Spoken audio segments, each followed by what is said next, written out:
जमीन पर उतारने का जो मैकेनिज्म था वो शायद तैयार नहीं था। ऐसा ही लगता है।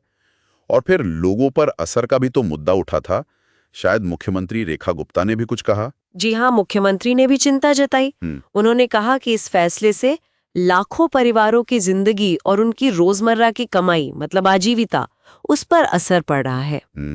तो ये एक मानवीय और आप कह सकते हैं आर्थिक पहलू भी है, खासकर जब कोई नियम इतनी तेजी से लागू होता है। तो सरकार की तरफ से तो ये तकनीकी और मानवीय वजहें बताई गई, लेकिन लेख में कुछ और बातों का भी जिक्र था, कुछ अटकलें। बिल्कुल।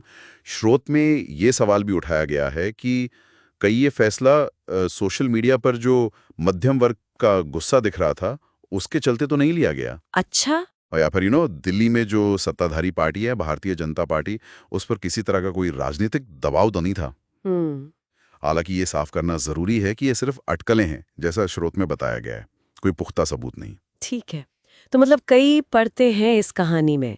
और एक और दिलचस्प बात थी उस लेख में जी। कि गुरुवार को यानी नियम लागू होने के ठीक बाद एक भी पुरानी गाड़ी जब्त नहीं की गई दिल्ली में। हाँ, ये भी एक पॉइंट है। इससे क्या लगता है, क्या मतलब है इसका? इससे ऐसा अंदाजा लगता है कि शायद नियम को सख्ती से लागू करने में शुरू से ही कुछ हिचकिचाहट थी, या तो तैयारी नहीं थी या फिर वाकई जमीनी स्तर पर बहुत दिक्कतें आ रही थी।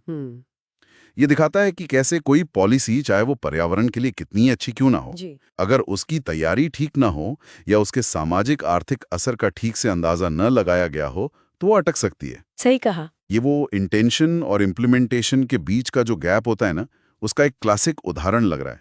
तो अगर हम इसे संक्षेप में देखें तो दिल्ली सरकार ने फिलहाल तकनीकी दिक्कतों और आम लोगों पर असर का हवाला देकर इस ईंधन